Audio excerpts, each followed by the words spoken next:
Nous démarrons un mois sur Equinox Télévision, Madame, Monsieur, en ce 1er novembre 2018, une date avec une mémoire glorieuse, celle de Félix Roland Moumié-Mekou, né le 1er novembre 1925. Il aurait eu 93 ans si le 3 novembre 1960...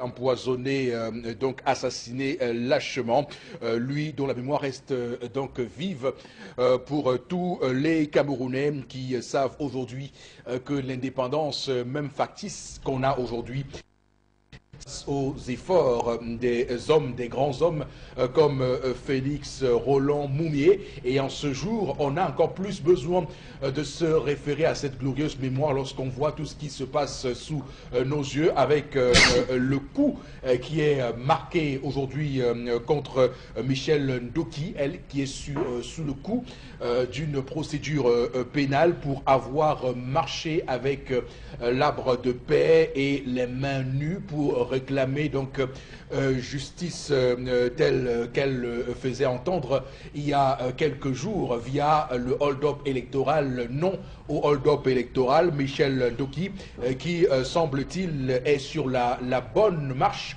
de l'histoire lorsqu'on se réfère donc à Félix Roland Moumié, eux aussi considérés à l'époque comme des hors-la-loi, tout comme Ernest Ouandjé ou Ruben Oumniobé. Donc on peut aujourd'hui, madame, monsieur, se dire que toutes les injustices que nous vivons aujourd'hui devront avoir comme combattants, comme défenseurs, des personnes comme Maître Michel Ndoki et bien d'autres qui se battent pour la liberté dans ce pays. Madame, Monsieur, comme chaque matin, l'émission va s'attarder sur des sujets forts, poignants, forts évocateurs pour notre vivre ensemble. Et les acteurs qui sont sur le plateau, d'abord vous, Monsieur Mbachou Charlamel, bonjour et bienvenue. Bonjour, Monsieur Eric Fopoussi-Negou. Bonjour à tous les téléspectateurs. Et bonjour à Monsieur Ntamak Fils, au procureur général, là-bas à Yaoundé, Monsieur Ntamak Fils. Je vous salue. Avec une question. Qui souhaiterait faire passer l'assassinat de Madame Meka Ngama née Ngoon Barbara? Elle a été retrouvée raide morte sur son lit avec un cordon de téléphone attaché.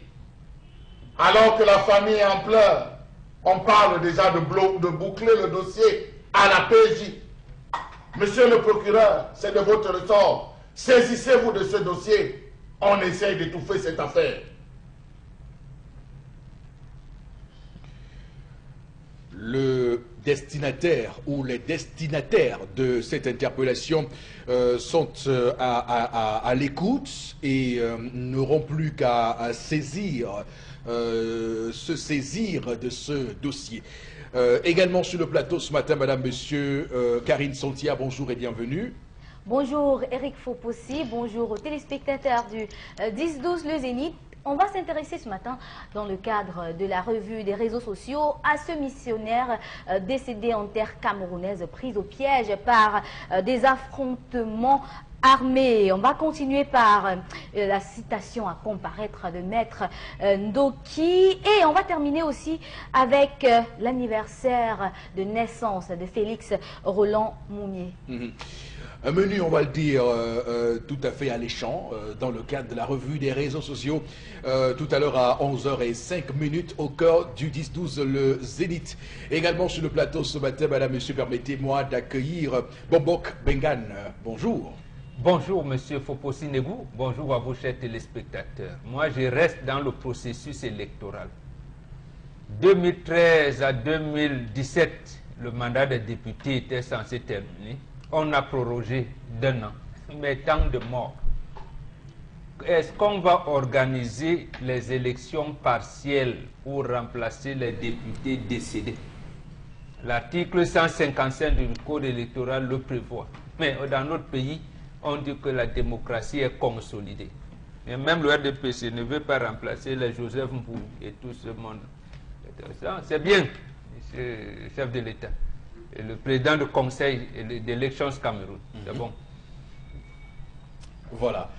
Leno Abraham Sekbe, Dr Eric Essoussé et tous ceux qui peuvent apporter une solution à cette situation de vacances de poste de député au Cameroun du fait du décès de plus ou celui des grandes difficultés, puisque c'est bien difficile ce pays. Madame, Monsieur Desbarons, l'émission de ce matin avec la première articulation, il s'agit de l'histoire du jour et vous savez qui s'installe pour cela. Il s'agit de Tendance Cogne, la voyageuse. Bonjour et bienvenue. Bonjour Eric, bonjour encore à tous ceux qui nous regardent du côté de Bafoussam, mairie rurale. Je ne sais pas si je prononce bien. Mairie rurale de Bafoussam. Oui, mais toi, tu es rentré à notre pot. C'est Bafoussam 1er et Bafoussam 2. Non, c'est à notre pot. Non, ce n'est pas qu'on appelle le quartier là. Oui, oui, mais je comprends. C'est pour les situer, c'est bon. C'est pour dire que désormais, à Bafoussam, on a 3 arrondissements. Voilà. Bafoussam 1er, qui est Bafoussam même. Voilà. Dans la ville même. Il y a Bafoussam, non, c'est toujours la ville, Bafoussam 2e, qui est toujours la ville même, qui est l'ancien Baleng. Voilà. Et donc, Bafoussam 3e, qui est toujours la ville même, qui est aujourd'hui Bafoussam 3e et était avant arrondissement de Bamungum. Voilà. Et donc, la mairie rurale dont on parle, c'est à Bafoussam 3e. Voilà. Bafoussam 3e. Monsieur Nda vend sa maison de 7 chambres, 4 douches, 2 cuisines. Son épouse... Il va tirer la malédiction sur lui. Non, même pas ça paie, maman. Non, il va tirer. Son épouse, mère de 4 enfants, dit qu'elle va mettre la corde au cou. Que je meurs. Je ne peux pas accoucher 4 enfants. Que quand on vend la maison, c'est pour qu'elle parte où avec ces enfants-là. Est-ce que tu as... Bref, elle m'a dit que... Est-ce que lui, il a pensé aux enfants? Est-ce qu'il a pensé à elle-même? Que ce n'est pas parce qu'elle a fait les caprices de femmes qu'il ne pouvait pas aussi se soumettre. J'ai écouté Massanda aussi, donc je l'ai eu par téléphone. Massanda m'a aussi dit qu'il ne peut pas, qu'il avait tout pour être heureux. Mais il s'est rendu compte qu'il n'était plus heureux. Alors il a décidé de vendre la maison qu'à l'heure-ci, j'ai souffert pour construire cette maison. J'ai souffert pour acheter le terrain. J'ai souffert pour payer les maçons au chantier. Si je décide de vendre, le problème est où? Quand j'ai voulu continuer, il m'a raccrochonné. On ne m'a jamais raccrochonné depuis que je résous les problèmes. Il m'a dit, ma chérie, ma décision est prise et j'applique. La femme ne peut pas me commander. Elle n'a que eu ce qu'elle voulait. Oh! Ma situation a dit, que les capelles sont les dodis. Miando mamboa. Miondo mamboa mo. Que le miondo est bon. À langue douane.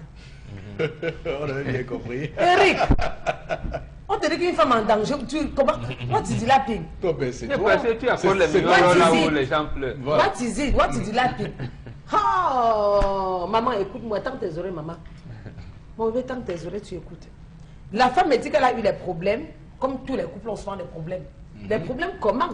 Parce qu'elle s'est rendue compte que son époux avait un deuxième bureau. D'accord. Le cœur de la femme, nous sommes sensibles. Elle a dit à son mari que arrête ce que tu veux faire là-haut. Il a dit que je n'arrête pas. Elle dit, tu veux quoi? Je t'ai tout donné. J'ai accouché le garçon. J'ai accouché les filles. Je te respecte comme il se doit. Pourquoi avoir un deuxième bureau? Monsieur a répondu que je suis un homme.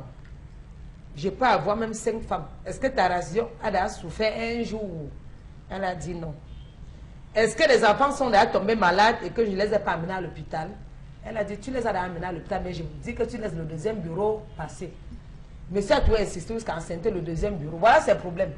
Du moment où elle a su que le deuxième bureau était enceinte, elle a plié ses bagages. Rentrée chez ses parents à Bamizi. Vous croyez que quoi par exemple, je connais bien par cœur. Bamizi. Bamizi. Elle est rentrée chez ses parents à Bamizi, d'après ce qu'elle m'expliquait. Monsieur, entre-temps, il a libéré, il a laissé la maison pour aller vivre chez le deuxième bureau, qui est enceinte. Elle a toujours appris. Tendez vos tympans, hein, parce qu'il y a des choses qui se passent ici dehors. Étant à Bamizi, il y a une voisine qui l'a appelée pour dire que maman, tu fais encore quoi chez vous? Pardon, rentre. Parce que même ton mari n'est plus là.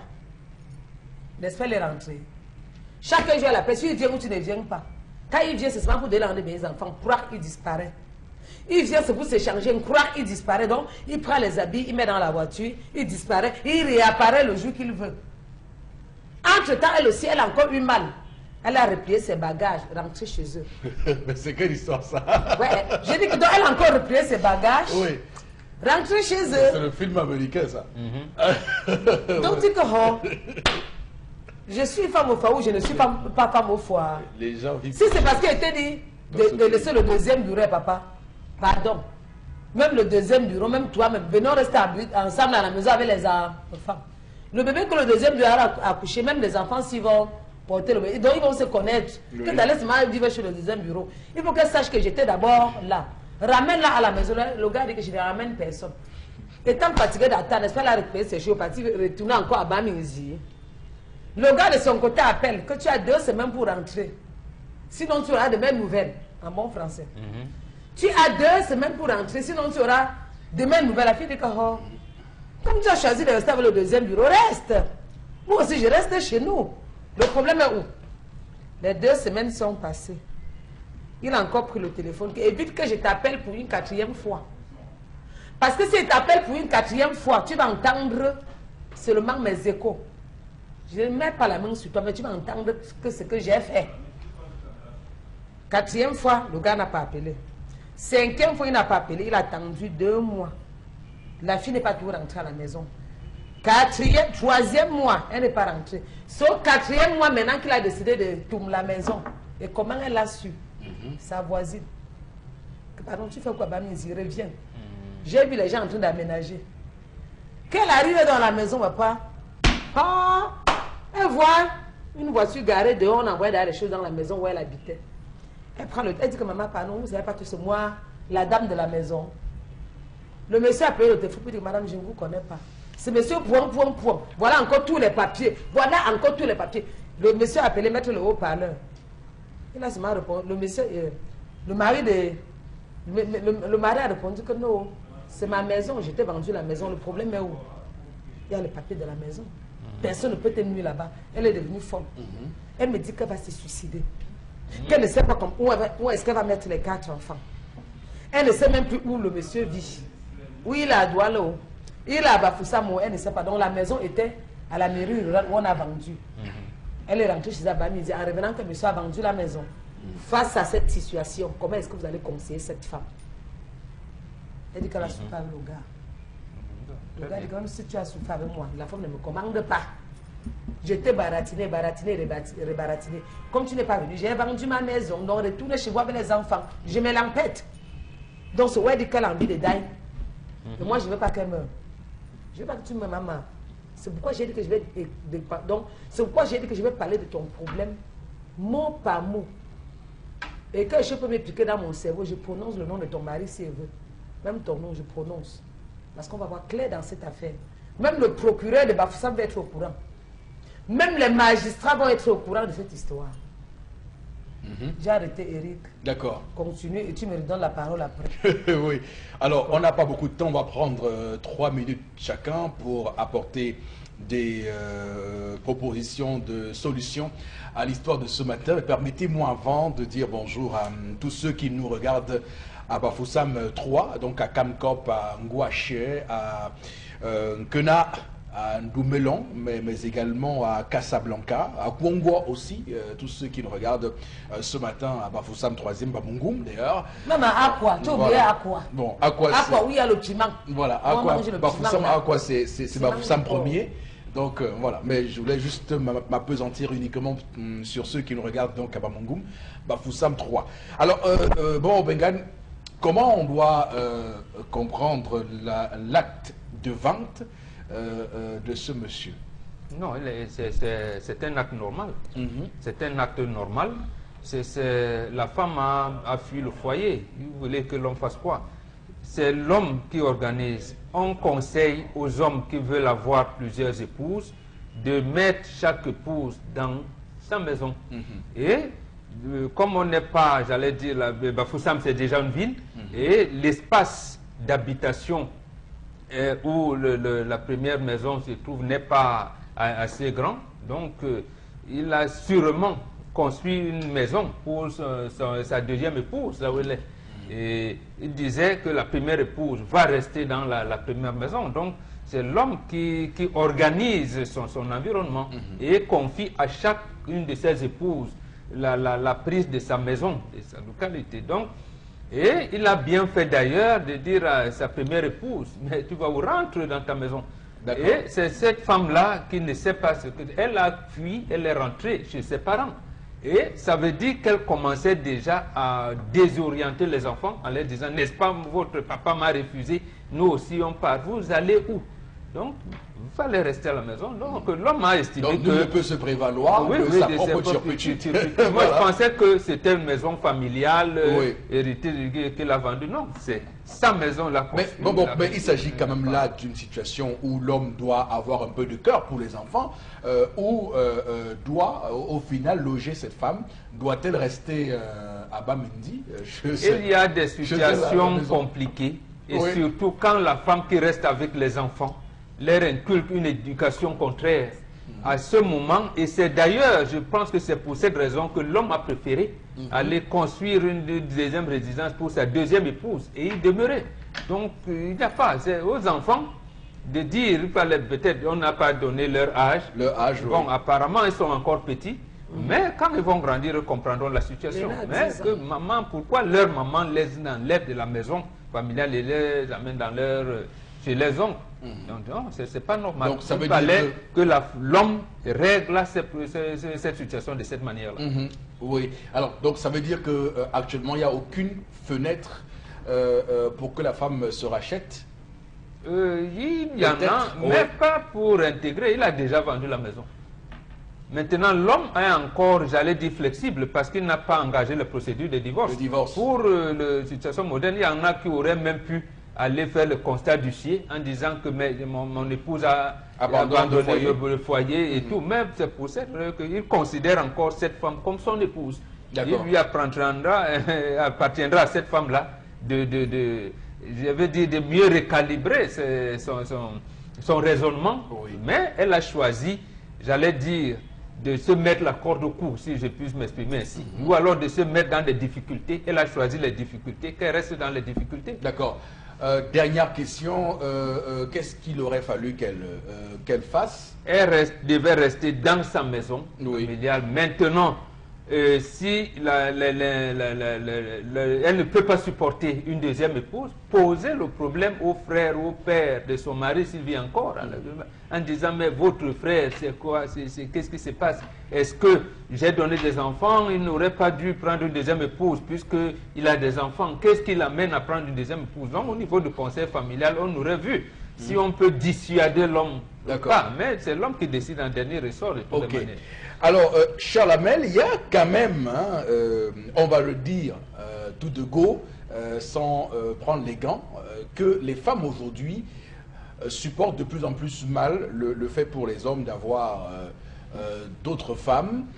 Je parle ici de la polygamie qui est de moins en moins acceptée, de moins en moins supportée. Les femmes, le plus souvent, réagissent véhément face à cela et ça débouche sur la conséquence de cette histoire de ce matin. Comment on explique ça? Monsieur Le Faupoussi, il n'y a pas deux façons d'expliquer. C'est l'occidentalisation, c'est tout. C'est l'occidentalisation. Vous avez 2 milliards de femmes de trop sur la terre. 2 milliards de femmes de trop sur la terre. Ça veut dire quoi ça? C'est-à-dire qu'il y a 2 milliards de femmes. Ça veut dire qu'un homme peut prendre 2 femmes et il restera toujours des femmes. Il restera toujours des femmes. Il y a 2 milliards de femmes de trop. Non, mais c'est un peu trop facile comme... Mais je vous dis qu'il y a 2 milliards de femmes de trop. Donc il faudrait... Et puis il faut vous dire qu'une société, là où il n'y a pas de polygamie, on entraîne 4 types de fléaux. Les maladies, l'infidélité, l'irrespectabilité. C'est ce qu'on fait. Aujourd'hui, vous voyez des jeunes filles qui se plaignent par deuxième bureau. C'est des sales expressions. Monsieur Eric Faupoussi, lorsqu'une femme sort de chez elle, de chez ses parents, pour aller en mariage, la première chose que sa mère lui dit, en tant que C'est une phrase. Attends ton mari à la maison. Quelle que soit la circonstance, quel que soit ce qui peut arriver, attends ton mari à la maison. Ce n'est pas viens l'attendre chez moi. Ce n'est pas va l'attendre chez ta soeur. C'est attends ton mari à la maison. Partant de ce principe, elle n'avait pas ramassé ses affaires pour sortir de la maison. Premier point. Deuxième point, monsieur, il faut possible. Il y a 2 lieux où qu'une femme ne devrait jamais s'éloigner. 2 lieux, monsieur, il faut possible. 2 lieux. Qu'elle retient ça aujourd'hui. La cuisine et la tombe de son mari. Je le dis, les mamans de plus de 50 ans le savent. Absolument. 2 lieux que la femme ne devrait jamais s'éloigner. La cuisine, donc sa cuisine, et la tombe de son époux. Vous allez vous rendre compte que toutes nos mamans qui ont vécu avec nos papas ici en ville, lorsque le père décède, on va enterrer. Elle rentre. Elle va faire 3 mois. Elle dit, mon cœur n'est pas tranquille, il faut que je monte. Elle va rester près de la tombe de son mari, sacrée, nettoyée. C'est ça la femme, c'est ça le mariage. Alors lorsque les filles d'aujourd'hui ne l'ont pas intégré, des filles chocolat, des filles shawarma, des filles pamplemousse, voilà ce qu'on a aujourd'hui, des filles androïdes. Elles sont toutes sortes de filles faites pour le mariage, je suis désolé. Nous n'avons plus de filles faites pour le mariage. Je vous le dis, je ne me cache pas, je vous le dis. Mais vous avez un problème avec votre femme. L'environnement aussi aide à ce qu'il y ait des modifications dans la manière de vivre. Attends, donc comme il y a l'environnement a fait qu'il n'y a plus de mort, il n'y a plus de décès. Voilà. Il n'y a plus de famille. Vous avez un problème avec votre femme à l'intérieur, vous vous fâchez, vous sortez, elle vous suit en route. Pour faire des problèmes, du jamais que monsieur il faut pousser. Donc parce que je suis sorti, tu sors. Démission de vos fonctions de ministre de l'Intérieur et je sors un communiqué post-muté. Avec incidence salariale. Avec incidence salariale muté. Vous riez. Alors, non mais écoutez, quand c'est beau, c'est beau. C'est le ministre de l'Intérieur. Oui. Et vous êtes le ministre de l'Intérieur, c'est le ministère le plus important de tout un gouvernement. Donc elle a démissionné. Oui. Donc, monsieur, il faut possible que les jeunes filles d'aujourd'hui sachent, et je le dis pour qu'elles suivent, l'homme naît et grandit auprès de sa mère, vit chez sa maîtresse et meurt chez sa femme. Qu'elle l'intègre. L'homme naît et grandit auprès de sa mère, vit chez sa maîtresse et meurt chez sa femme. Dans 1000 cas, vous allez voir, l'homme est toujours parti. Quand il commence à faire des petites maladies, des petites maladies, il rentre. Il se souvient de la route de chez lui, il se souvient de sa femme. Il vient se coucher, c'est là où il meurt. C'est tellement vrai. C'est tellement vrai. Merci, c'est tellement vrai. C'est tellement vrai. Alors, Karine Sotia va également dire quelque chose sur l'histoire de ce matin. La femme qui subit ici la colère de son époux qui a vendu la maison. Qu'est-ce que vous en pensez, Karine? Moi, je m'inscris en faux contre la vente de la maison. Il est vrai, cette maison n'est pas forcément pour vous, vous avez des enfants.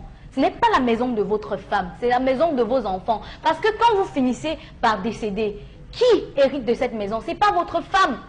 Parfois, vous allez voir dans certaines familles, quand le père est mort, et quand le père décède, les enfants mettent parfois la maman dehors, disent que c'est la maison de mon père. On va dire que c'est à tort, mais au final, c'est la maison de son père. Ce n'est pas la maison de sa maman. Parce que quand les hommes parfois construisent des maisons, ils mettent les maisons au nom de leurs enfants. Maintenant, on a affaire à un homme qui prend son bien, le bien de ses enfants, et le vend pour sa femme. Parce qu'il veut faire du mal à sa femme. Vous prenez la chicotte de quelqu'un, vous tapez une autre personne avec, je ne comprends pas. Parce qu'on est en train de faire comme si on éloigne le côté des enfants. C'est les victimes dans cette affaire. Qu'on ne nous dise pas que les enfants ont été entraînés par leur maman. Un enfant de 10 ans, qu'est-ce que tu vas lui dire pour l'entraîner dans quoi? Voilà une femme qui a souligné à son mari son problème, l'inquiétude qu'elle avait par rapport à son infidélité. Il n'a pas cru bon de lui expliquer que voilà, j'aimerais avoir une deuxième épouse. Parce que ce que les mots ne nous disent pas ce matin, c'est que en fait, dans l'histoire, selon ce que ma grand-mère raconte, c'est elle-même qui est allée chercher sa coépouse et pas le contraire. Maintenant, Un homme cherche sa deuxième épouse et il t'oblige à l'accepter, alors que c'est en fonction de tes critères à toi que tu cherchais ta co-épouse. Maintenant, on accepte même que cet homme ait vendu la maison. Il a vendu sa maison pour aller habiter où? Je suis certaine que ce monsieur loue. Non, non, non. Tu vois, je vais terminer. Je vais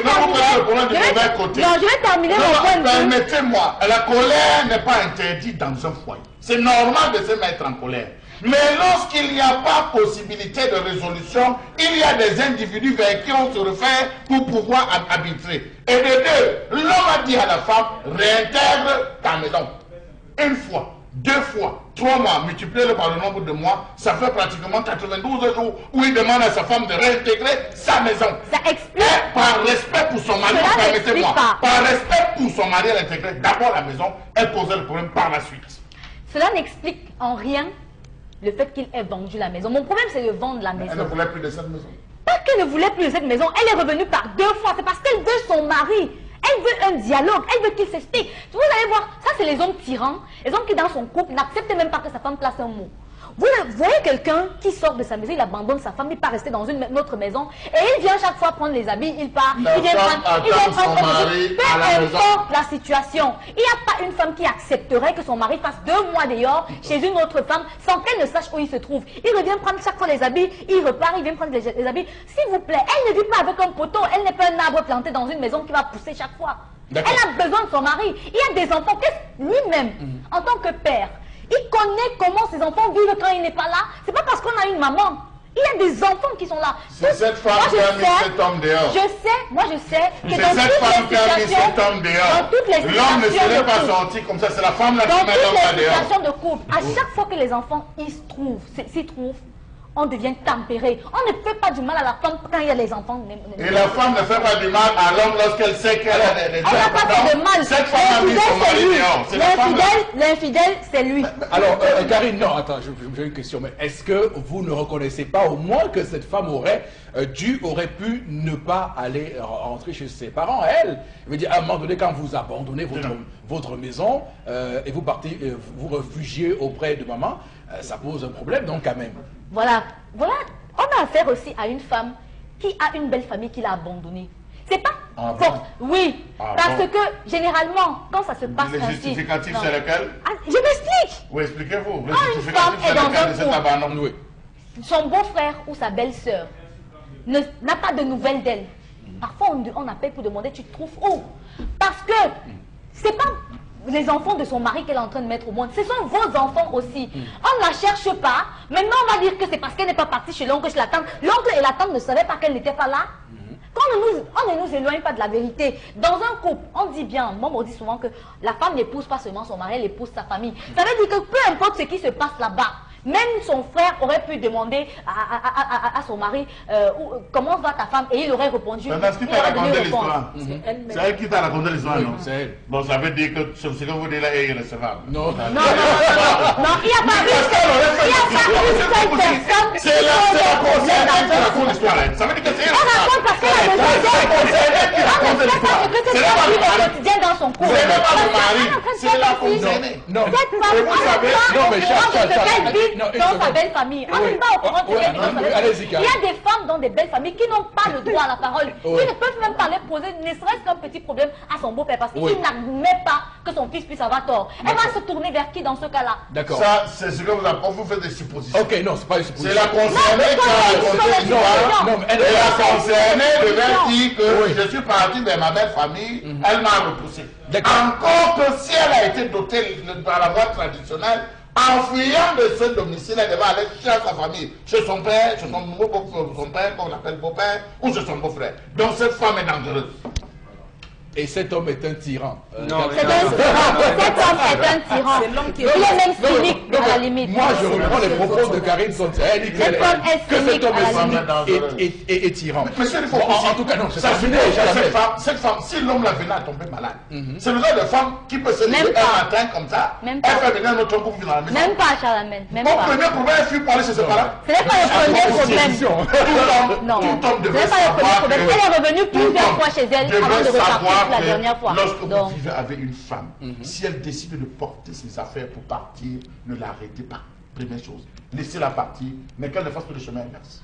D'accord, Chalabel, même si après... quand vous pensez que la tête pour mettre dehors, vous la mettez à l'intérieur, parce que vous l'avez mis dehors pour... Il y a certaines Vraiment, décisions qui sont prises de manière générale. Ouais. Une femme ne fuit pas son foyer. Jamais. Si tu fuis ton foyer, tu peux sortir avec une seule robe, tu Merci, vas maman. chez le père de ton père, de ton mari. Merci. D'accord. Là, ça peut se justifier, Mais mais pas chez toi-même. En tout cas, on va bien voir ce qui se passe. Alors, Tendance n'a que une petite Papa. minute pour donner son avis sur l'histoire. C'est que Elle Karine dit n'a pas le- voulu le prendre vrai. la version de l'homme. C'est que Karine dit les vrais. L'homme a un mauvais comportement. Voilà. Il y a des moments où on se plaint à la belle famille, on se plaint, on se plaint. Tout le Des monde moments où on négocie dit, je pour me que plains ça encore. marche. Pourquoi je négocie?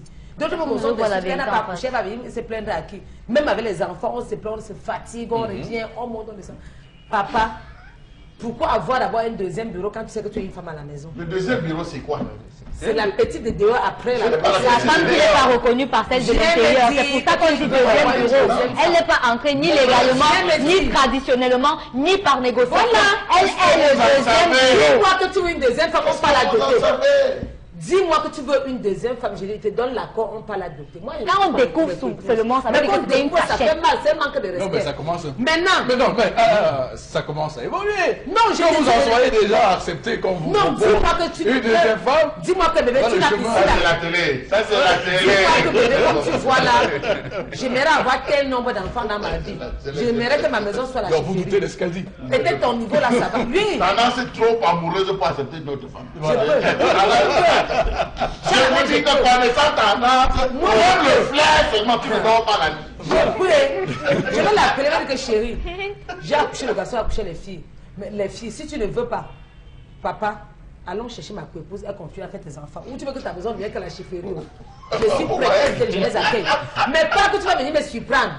Je vais dire aux femmes d'observer On vos n'oblige époux. pas une femme à accepter sa deuxième. Observez vos époux quand ils sont avec vous à la maison. S'ils rentrent la voiture devant rentrer à 20h, comment reconnaître qu'un homme a un deuxième bureau? Soit il devient amer. Quand il rentre là, il est tout tendu. C'est là que c'est qu'on l'énerve dehors. Ce qu'il faisait avant, il ne fait plus comme avant. Donc s'il rentrait à 20h, il va commencer à rentrer à 21h, soit 22h, soit 20h30 en disant que non, j'étais en réunion avec mon patron. J'étais avec mon collègue prendre une, parce que ça c'est beau au Cameroun. Observez vos époux qu'on ne vienne plus nous surprendre à la maison. Surprendre là, ça tend les nerfs, ça fait mal. Devenez inspecteur. Elle va mettre 4 enfants où? Pour Navarro. Hein? Elle va mettre... Non, parlons peu, mais les 4 enfants. Maintenant qu'il a vendu la maison, les enfants là, c'est quoi leur futur? D'accord. Tu as mis l'argent. La chambre, la maison, elle était trop Le grande. procureur Cette est au chambre, courant, même les Cette magistrats. chambre. c'était trop grande. C'est un problème qu'il ne doit pas dire. Je vais mettre mes relations en jeu pour toi, ma chérie. J'ai D'accord. les relations avec les magistrats et les procureurs. D'accord, c'est Les bon. avocats, c'est tout moi. C'est bon. C'est bon. c'est Yaoundé, C'est c'est bon. tout moi. Madame, Monsieur, on va arrêter là pour l'histoire du jour de Tendance. On a suffisamment épilogué sur ce sujet. On va attendre de voir ce que vous-même vous avez comme avis. On lira vos messages tout à l'heure à 11h. Le temps pour nous de prendre la transition vers la colère de Charles Abel ce matin sur Equinox Télévision.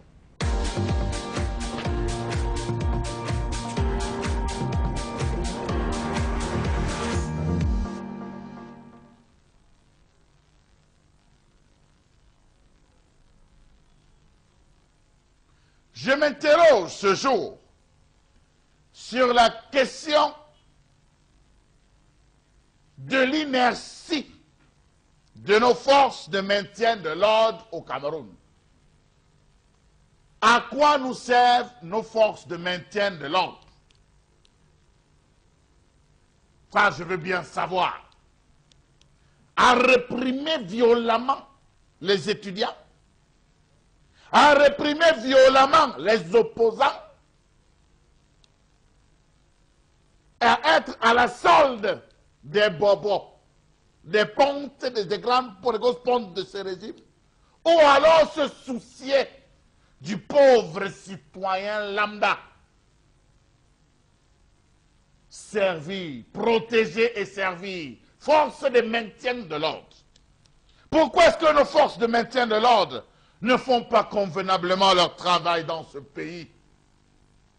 Fouettés, bottés, piétinés, incarcérés, molestés, torturé, trop de verbes en ER.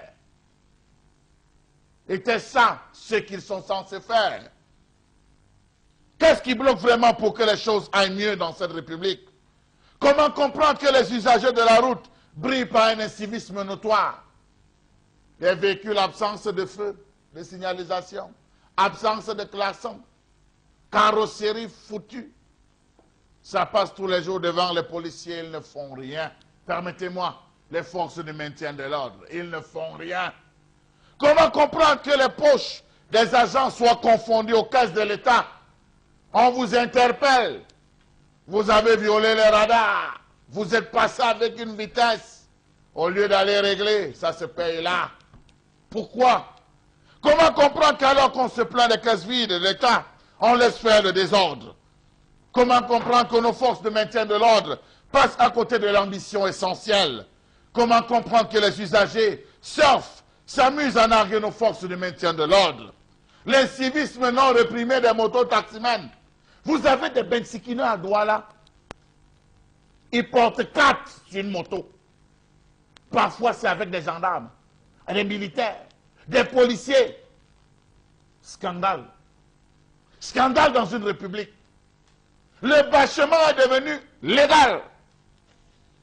Vous avez des motos-taximens qui prennent l'essence interdite. Seul Amot, lorsqu'il est en route, dit non.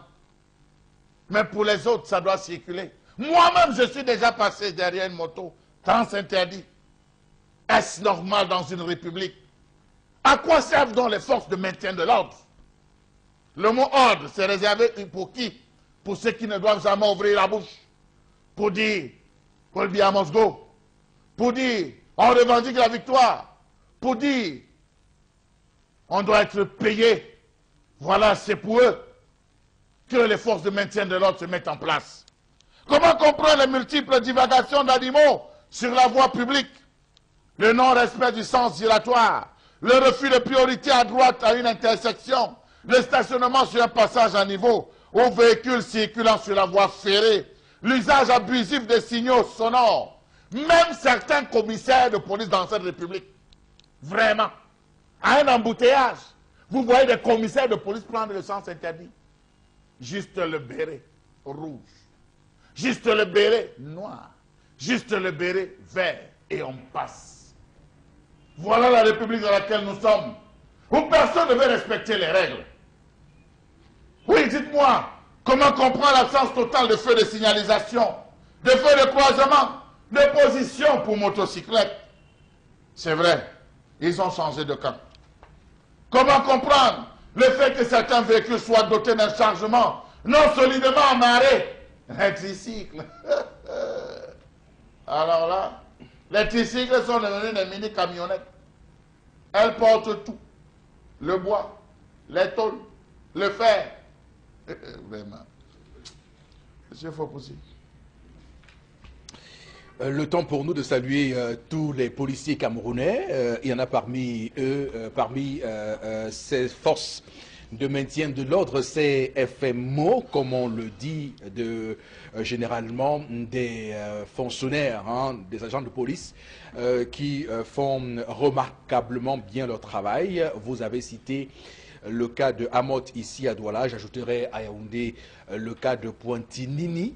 Il est très efficace sur la voie de Mvormbi, par exemple, où il fait un travail remarquable. J'aimerais donc saluer, en plus de ces deux valeureux policiers camerounais, encore plus d'autres qui nous regardent et qui tous les jours dans les commissariats, lorsque vous allez établir vos cartes nationales d'identité ou lorsque ils vous sifflent sur la route, ils font leur travail avec professionnalisme. Mais comme le train qui arrive à l'heure n'est pas très intéressant pour les médias, on va donc parler du train qui n'arrive pas à l'heure, de ces policiers justement, qui s'inscrivent en dehors même d'ailleurs du décret du 12 mars 2001 portant statut spécial de la police camerounaise, qui sont en dehors donc du code, et ceux qui n'appliquent pas ce qu'ils ont appris au centre d'instruction et d'application de la police de Moutenguene et ailleurs.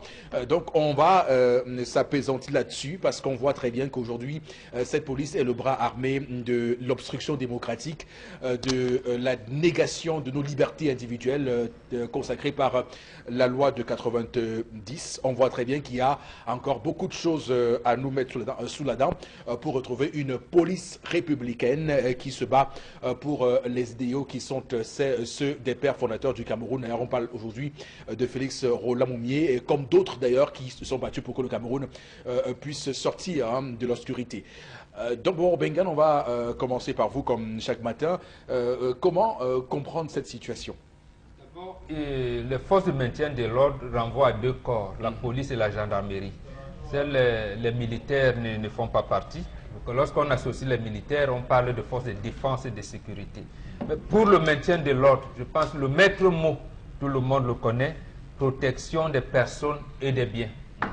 Et sauf que je partage l'analyse que vous avez faite. Ils travaillent dans des conditions très très difficiles, nos policiers, nos gendarmes, vraiment très difficiles, pour une raison simple. Leurs patrons, qui sont les autorités administratives d'une part et les magistrats de l'autre, ne leur facilitent pas la tâche. Parce que c'est comme c'est eux, ces éléments-là, qui sont en front office, qui sont au contact de la population, nous les tirons dessus, alors qu'ils reçoivent seulement les ordres. Et or, dans le principe de l'honneur et fidélité, ils doivent exécuter. Je prends seulement le cas qui s'est passé hier. Le sous-préfet de Douala 5e autorise que Dynamo Football Club de Douala doit tenir son assemblée générale, c'est l'ancien président Mbous Paul Moran, dans une maison privée en barrière.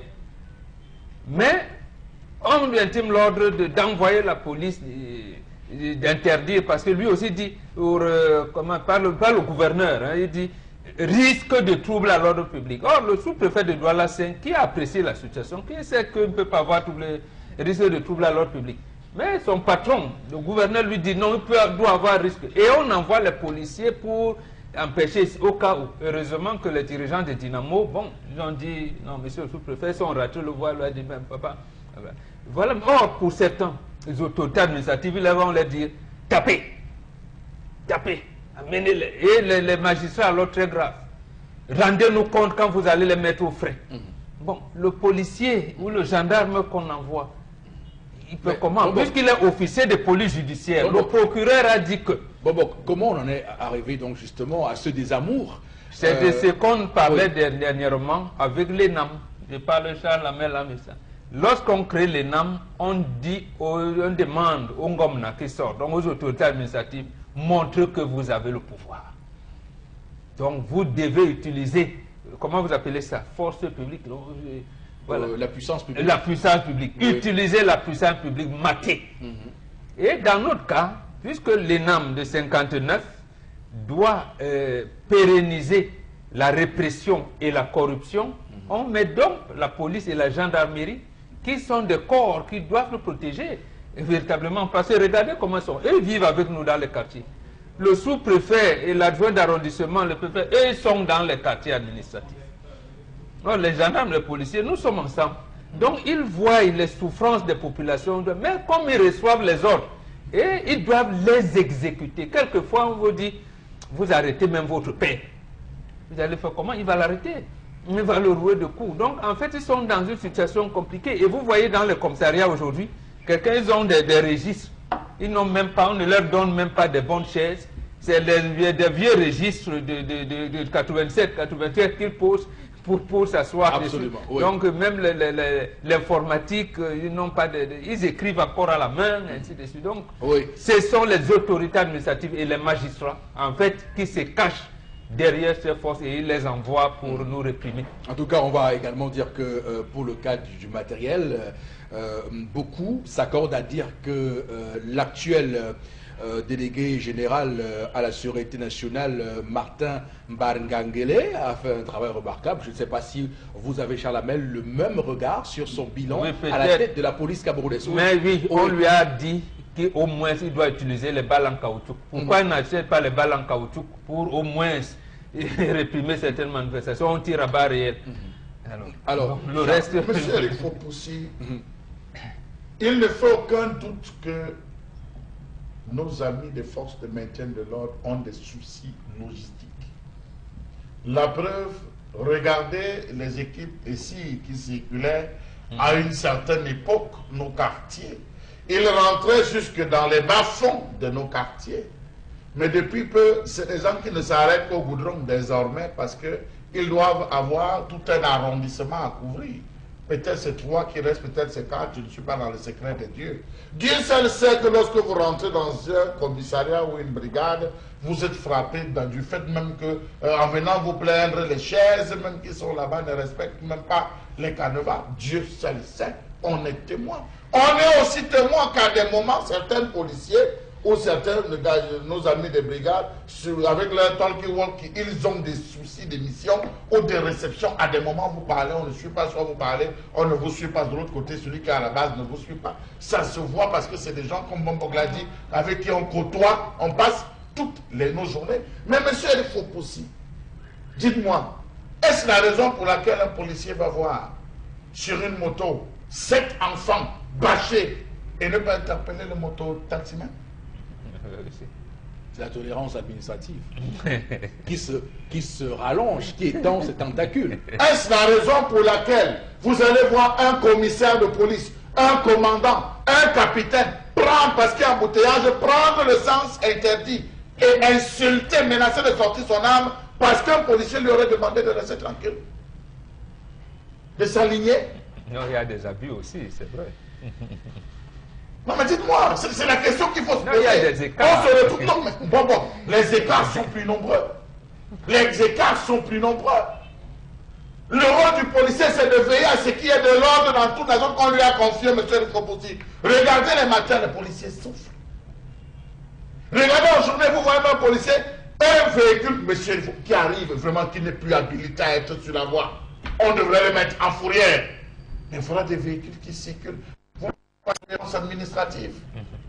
Vous arrivez dans un quartier, monsieur El Fopoussi, vous trouvez des individus qui ont mis des jeux de lumière qui transpercent les voiles de maison, qui mettent un son.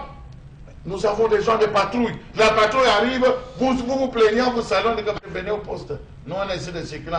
Vous voyez comment on met dans la main. Est-ce que c'est normal ça? Parlez de routière. Au lieu de vous arrêter, de régler les amendes, à vous donnant la possibilité de régler là. Mais il faut qu'on comprenne, monsieur El Fopoussi, que les forces de maintien doivent être là pour protéger et servir. Voilà, ces forces. Vous allez dans un commissariat pour un renseignement. Oui. On vous gronde, on vous menace. Vous terminez par là, pas forcément. C'est pas tout ce qui vous gronde et qui vous menace. Monsieur El Fopoussi, nous sommes là pour décrier les Oui, actions mais dans le général. Nous sommes dans le général. Je comprends. Dans le particulier, il y a des exceptions. Voilà, mais c'est important aussi qu'on signale que parmi il y en a qui font leur travail de d'ailleurs. Alors, Karine Santia, quel regard vous rappelle? Je ne vais pas parler que de la police. Oui, police et gendarmerie. Oui, mais écoutez, quand on parle de police, la gendarmerie, je l'évoque rarement parce que c'est une forme au pays francophone. Et que dans les pays, la police, en règle générale, c'est autre. Donc on va encore la gendarmerie, c'est une force de catégorie, donc elle est un peu à mi-chemin entre... Les Français, les forces de maintien de l'ordre. Voilà, tout à fait.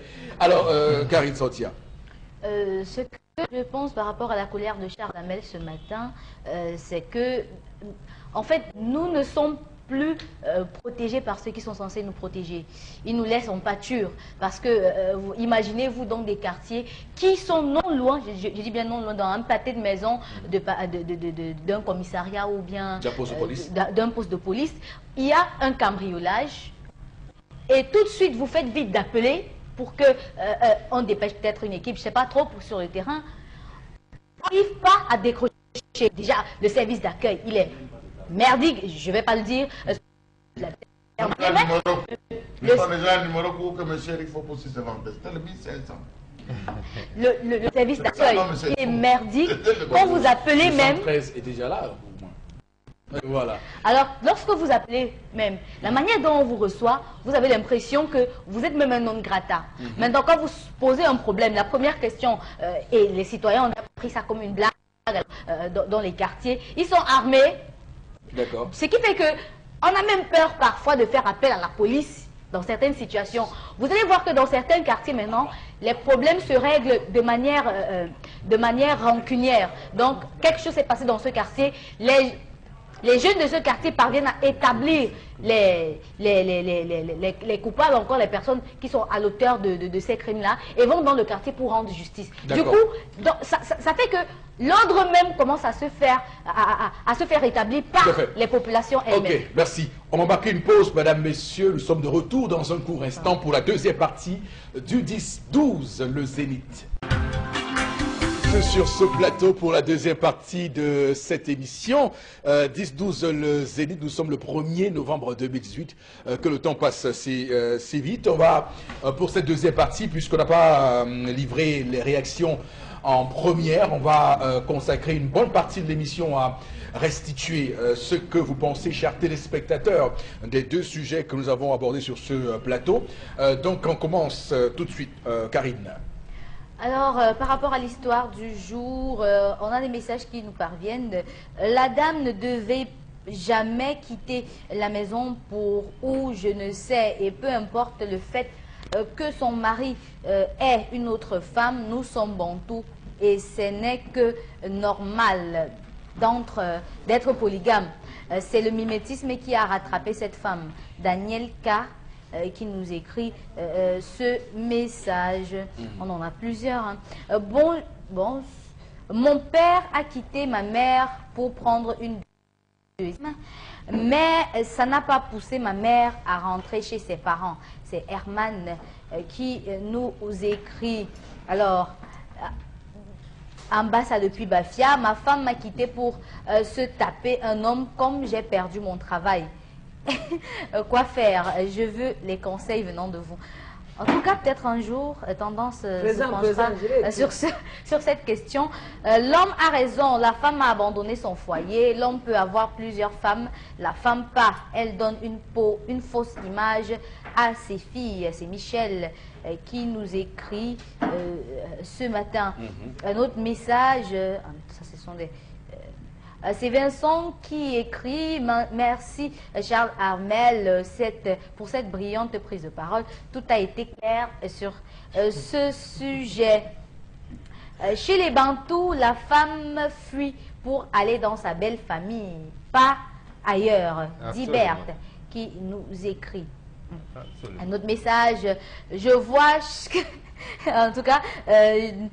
et ne laisse pas ses collègues s'exprimer, en tout cas c'est Basile Jo qui nous écrit ce matin. Charles Armel, sois sérieux constamment, il se permet une lecture large. Karine, on va pas lire les messages qui concernent les personnes du plateau, uniquement pour réagir aux différents Elle sujets. pouvait aussi chercher son deuxième bureau et rester dans la maison. Un message non signé. Un autre, ils sont nombreux, hein. Ça ne dépend pas de l'homme d'avoir une autre femme, mais de cette dernière qui veut faire les choses voilà, de manière catégorique. Je pense que c'est ce que ça veut dire. Revenir sur les derniers messages reçus sur la colère. D'autres messages sur la colère. Je me demande sur quelle étude récemment... non, pas prendre ce message. Mon idée, c'est la femme, non? Ça concerne toujours l'histoire du jour. En tout cas, ils sont nombreux qui continuent à arriver à l'instant. Ok, on va tout de suite prendre la revue des réseaux sociaux, mesdames, messieurs, pour la suite de cette émission. Karine Sotia, la revue des réseaux sociaux. Alors... en ce qui concerne la revue des réseaux sociaux ce matin, on va s'intéresser à cette affaire du missionnaire américain qui décède en terre camerounaise, prise au piège par des échanges de balles. Les faits se sont déroulés mardi dernier lors d'une tentative d'attaque contre une brigade de gendarmerie et une zone universitaire à Bamboui. Pendant que Betty Assomo accuse, autant pour moi, accuse les terroristes, plusieurs séparatistes des régions anglophones ont imputé la responsabilité du décès de ce missionnaire Charles Wesco à l'armée camerounaise. Voilà, on va dire que la crise anglophone prend des proportions et on le voit très bien dangereuse puisque les victimes s'internationalisent. Je prends ici un terme consacré par Éric Martial Djouma qui, voilà, je prends ce terme. Les victimes s'internationalisent. Les ONG, je rappelle, estiment que depuis 2016, la crise anglophone a tué 175 de nos forces de défense et de sécurité et 400 civils depuis 2016. Donc le bilan est lourd. Et là, ça ne concerne plus seulement les Camerounais, mais désormais des étrangers. Et quel étranger? Il s'agit d'un Américain, d'un concitoyen de Donald Trump. On rappelle que jusqu'ici, les deux parties belligérantes se renvoient. Donc, la faute sur la mort de ce missionnaire américain. L'enquête a été lancée pour voir qui effectivement a tiré et tué ce missionnaire-là. On sait que l'Amérique ne blague pas avec ses citoyens. C'est pourquoi aujourd'hui, on doit se demander, bon, Bengan, si on pourra savoir la vérité de qui a vraiment tiré. Je rappelle qu'on peut, à travers les balles, les munitions, savoir de quelle arme viennent les tirs. Absolument. Et surtout, vous l'avez dit, comme c'est un Américain, là, l'enquête ne sera pas biaisée. Même l'enquête qui sera rendue publique, si ça implique les forces de défense et de sécurité, les Américains, eux, sauront. Si ça implique les Amba Boys, on le saura aussi. Mais pour le moment, je préfère dire comme vous, que comme c'est un Américain, c'est que ça s'internationalise, ça devient dangereux. Ça devient dangereux. Parce que nous tous, même nous qui disons que c'est un problème entre nous Camerounais, nous devons nous asseoir autour d'une table pour l'organiser. Lorsque ça commence à impliquer les grandes puissances, vous allez voir que le ton va changer. Et si le ton change, les institutions comme les Nations Unies, ne soyez pris que le dossier atterrisse demain ou après-demain sur la table du Conseil de sécurité. Parce que, donc ça peut être là les conséquences de cette mort. Oui, oui, absolument. Absolument. C'est pas bon. C'est que la diplomatie camerounaise va peser pour cela. Parce que même notre parrain, Emmanuel Macron, oui, il a insisté, même dans sa lettre de félicitations au président Biya, il a insisté sur cette crise dans le nord-ouest et le sud-ouest. Donc, si ça arrive à un moment, il sera obligé de dire aux Américains, oui, nous sommes des amis, on fait comment? Alors qu'avant, les Américains leur disaient, c'est retourner vers eux pour lui dire que, mais bon, Macron, c'est ton précaré, on fait comment? Mais là, maintenant, avec l'approche à la Donald Trump, j'ai vraiment peur que cette crise échappe aux Camerounais et soit réglée ailleurs. D'accord. Je ne sais pas qui a remplacé Nikki Haley comme ambassadrice des États-Unis à l'ONU, mais on sait que Nikki Haley a plusieurs fois pris la parole sur cette affaire. Est-ce que son successeur sera aussi véhément qu'elle, sera aussi pugnace qu'elle? Avant d'arriver là, oui. Vous savez le comportement de l'actuel ambassadeur des États-Unis au Cameroun. Oui. Donc, lui, il n'y va pas de main morte. Donc, même si depuis, il s'est un peu calmé. Hein? Non, il s'est calmé parce qu'il respecte le précaré. La France va dire tout ce qu'elle dit sur le Brésil, sur le Panama, sur l'Uruguay. Voilà. À un moment donné, elle va se replier parce que le précaré américain là-bas. Bon, ici, c'est Peter-Henri Barlera. Oui, il a laissé parce qu'il sait qu'il n'est pas dans son précaré. Maintenant où il a attaqué, vous avez vu dernièrement, lorsque l'ambassadeur russe a tué, donc ça était la diplomatie camerounaise au premier rang de cas, le chef de l'État était obligé parce que Poutine ne sait pas n'importe qui.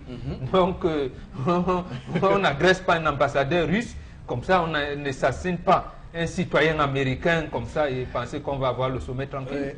Bon, je voulais ajouter, on n'assassine pas un citoyen américain impunément. C'est ce que je voulais ajouter. Voilà. Bon, mais là, il faut savoir de quelle punition il s'agit. Voilà, absolument. Alors, Charles Abel, quelle est votre analyse de la mort de cet Américain, ce missionnaire américain? D'abord une question. Pourquoi est-ce qu'il faudrait, dans tous les conflits africains, c'est lorsqu'on tue un expatrié que les phases de la crise changent de sens? Si on n'avait pas enlevé les moulins Fournier, jamais la France et tout se serait intéressé à cette affaire de Boko Haram, organiser des sommets, des combats et tout et comme ça.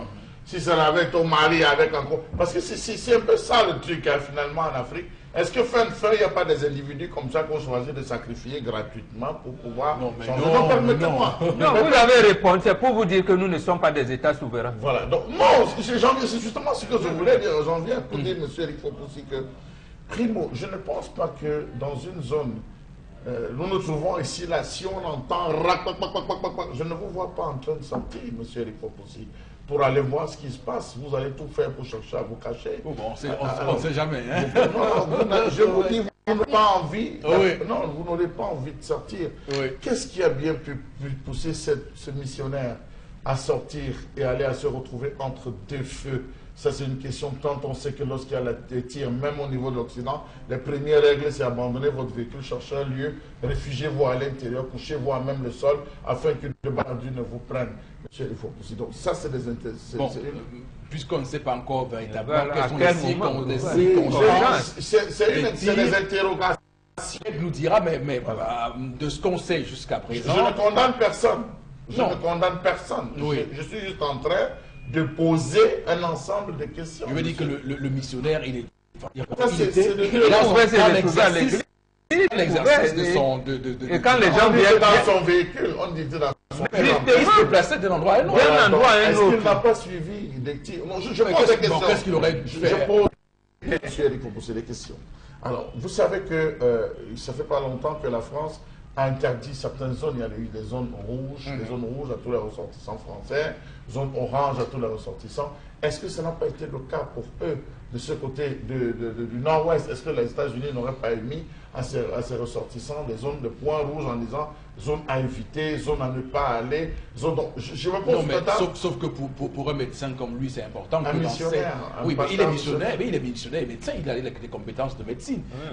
Donc, il est important qu'il soit dans ces zones de guerre pour porter secours aux populations. Une fois que cela est dit, on comprend véritablement qu'il était dans sa fonction, puisque vous êtes arrivé dans sa fonction. Tout à fait. Il était en train de travailler. Maintenant que c'est arrivé, la première des choses à faire, c'est de dégager des responsabilités. Or, à l'heure actuelle, les séparatistes sont en train, c'est les séparatistes, les embargoes, lancent la faute sur les soldats lancent. Mais je sais qu'une bonne étude balistique, et on sait qu'ils sont très forts avec cela, on va déterminer l'impact, la tension et tout, pour savoir d'où est partie la balle, quel type de balle a été fait, et retrouver même la balle en question, comment est-ce qu'elle a fait.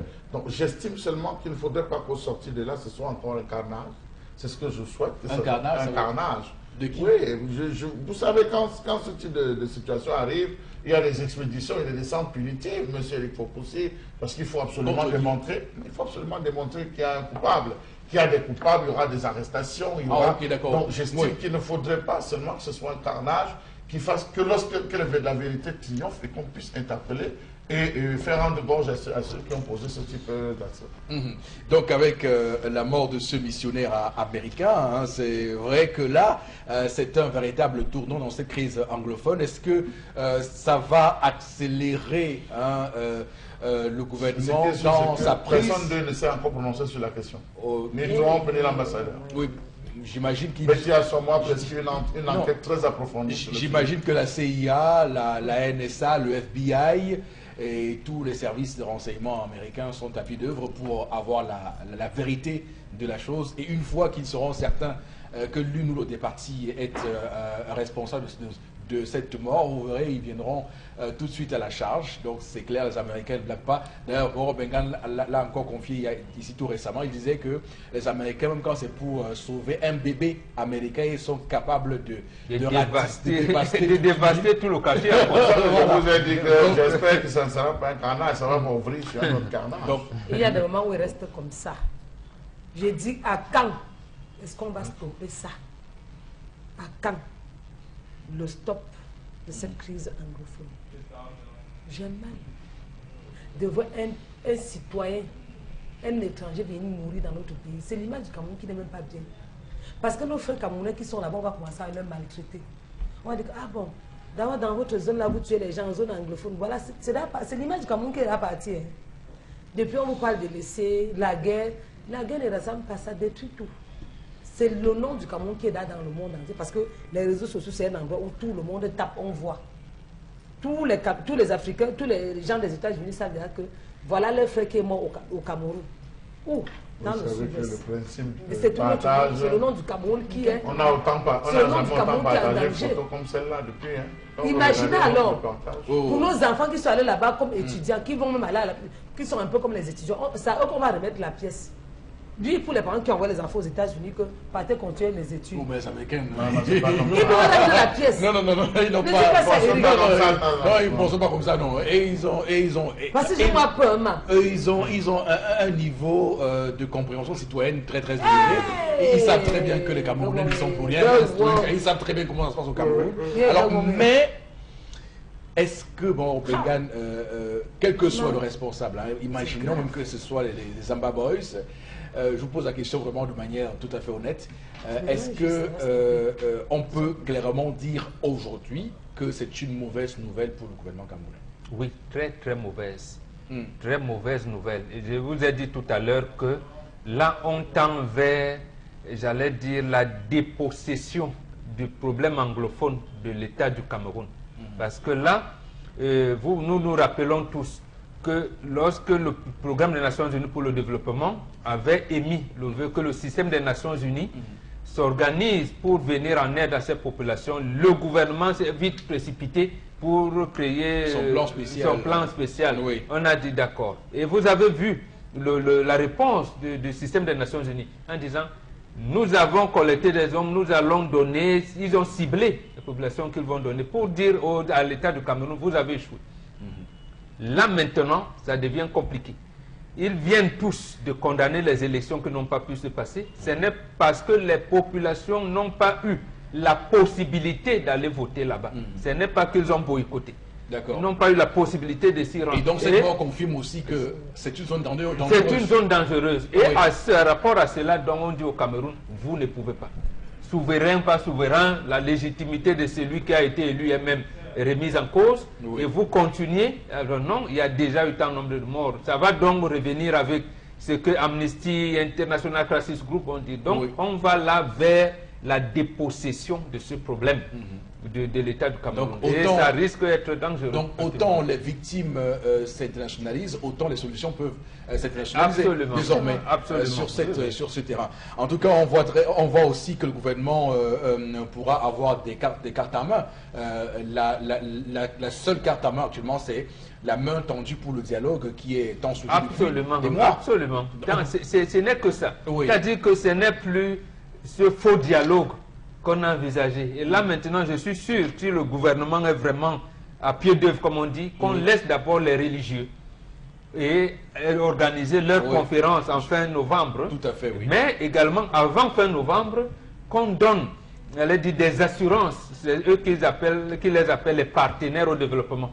Bon, sinon, les Américains vont envoyer une équipe de mission, une mission de reconnaissance. D'accord. Mais est-ce que l'autre main tendue pour le président Biya ne serait pas, juste après sa prestation de serment, de faire une visite dans l'une des deux régions en crise pour marquer une volonté manifeste de régler ce problème? Non, je ne pense pas. Ça ne pourra pas suffire? Non, ça ne pourra pas suffire. Oui. Justement, il faudrait plutôt qu'il fasse tout pour avoir les interlocuteurs que lui-même il a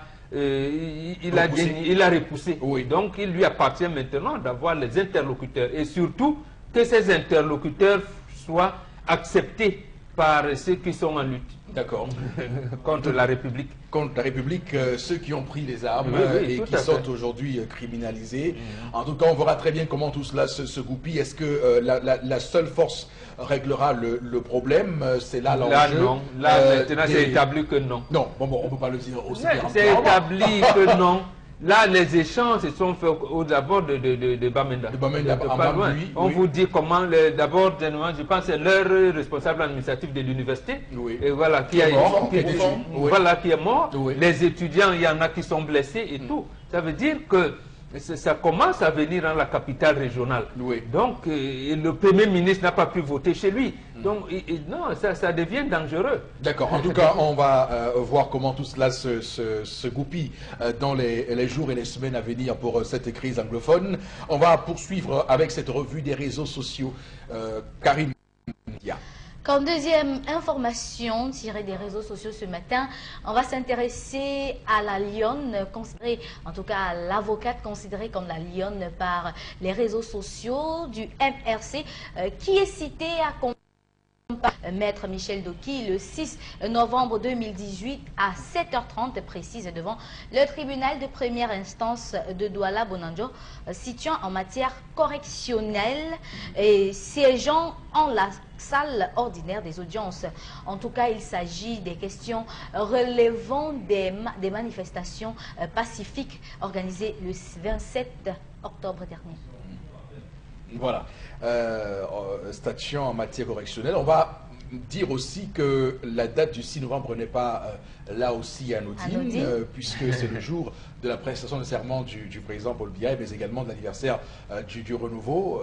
Quel anniversaire donc? Lorsqu'on regarde les chefs d'accusation, lorsqu'on regarde les faits qui sont reprochés à Maître Michel Doki, incitation à l'insurrection, je pense que c'est ça le terme qui a été à la révolte. Mais il y a l'autre terme là qui me paraît tout à fait important, c'est refus d'obtempérer à l'ordre du gouverneur. J'ai lu ça et je me suis dit, mais attends, c'est quelle histoire? Donc ça veut dire qu'au Cameroun, il faut qu'on situe un peu le film de l'histoire du 27 octobre dernier. Qu'est-ce qui s'est passé? Quand la photo de Maître Michel Doki circule dans les réseaux sociaux, d'abord il y a une certaine presse ou certaines personnes qui disent qu'elle s'y retrouve parce que les policiers tentent de la sauver, tentent de la secourir. Alors, donc on est quitté de secourir une personne comme Maître Michel Doki à une personne qui incite à la révolte, à l'insurrection. Alors vraiment, je ne sais pas comment on réussit à faire ce parallèle, mais bon, Bengan, quel commentaire vous faites de ce rebondissement de la gestion post-présidentielle? D'abord, je pense que Maître Ndoki, je ne maîtrise pas le droit, est poursuivi par rapport à deux lois. D'abord, la loi 90/055 du 19 décembre 1990 qui fixe le régime des réunions et manifestations publiques, et la loi de 2014 qui réprime le terrorisme. D'abord, pourquoi la première loi? C'est parce qu'on met le gouverneur qui donne aux autorités administratives la possibilité d'interdire une manifestation publique. Oui. Et lorsque vous n'obéissez pas, l'autorité administrative peut vous poursuivre sur le plan pénal. Et maintenant, l'autre qui renvoie au terrorisme est une loi d'exception, de mon point de vue, parce que vous n'avez pas connu cette ordonnance de 62 qui combat la répression. Donc, on est à ce niveau-là, de mon point de vue, qui montre que Maître Ndoki, mais comme ils sont sereins, et je pense qu'ils ont les arguments de droit. Parce que là, c'est le gouverneur qui, semble-t-il, a instruit cette instruction-là. Donc, laissons faire. Non, laissons... pas le gouverneur, c'est... Non, on dit que le gouverneur a dit, aurait demandé aux citoyens de la région du littoral de ne pas manifester. Bon, c'est pour cela, on va la voir. Le sens de l'histoire se fait aussi avec la justice. On sait très bien comment, par le passé, le Cameroun a pu renaître de ses cendres. Souvenez-vous, au début des années 90 avec Maître Yondo Black. Donc on va voir comment tout cela se met en place et sur quoi ça débouche. Alors Karine, la troisième information ce matin. On termine avec l'anniversaire de naissance de Félix Roland Moumié. S'il était vivant, il aurait eu 93 ans ce jour. Il est né le 1er novembre 1925, partisan d'un Cameroun uni et libre, une des figures de proue de l'UPC, décédé le 3 novembre 1960 à Genève. La toile célèbre ce valeureux héros de la nation. Il était mignon, hein? Oh, très beau, c'était un très beau, Très beau. bel homme, On très raconte bel même homme. qu'il était très vantard et à la limite même autant parfois. La tête, il mange les choses. Oh, Père Bobo, c'était là à l'époque. Vous êtes médecin africain à ce moment-là, vous divisez votre salaire, vous traversez les rues de Bambilor, vous dites qu'on vous traite de vantard, de hautain. Au contraire, vous n'avez jamais vu une personnalité aussi simple. Aussi humble. Père Bobo, tu parles Il avec- aurait pu vivre à Bonanjo avec les Blancs. Il a refusé. Il dit qu'il va partager sa vie avec les indigènes. Et vous appelez une personne comme ça d'autant, Ouais. ça veut dire ceux qui donnent ces qualificatifs n'ont pas connu. En La tout mort, cas, c'est même Ils quoi? ne l'ont pas connu. Bombo, qu'est-ce qu'on doit La mort, savoir c'est quoi? aujourd'hui et retenir de Félix Roland Moumié? Moi, je pense que deux choses essentielles. Tout à D'abord, fait. son combat. Mhm. Voilà un médecin qui sort de Dakar, il est en Ponty, il arrive ici, il s'engage directement. Et sur le plan professionnel, on l'appelait, c'était l'un des meilleurs chirurgiens du Cameroun à l'époque. Mais il s'engage dans le combat nationaliste, au point où il devient président de l'UPC à 27 ans, en 1952.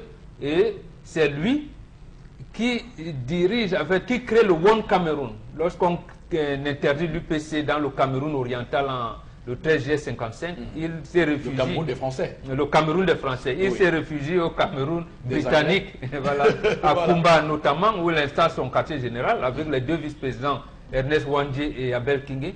Il crée le One Cameroun, qu'il confie à Ndé Toumaza.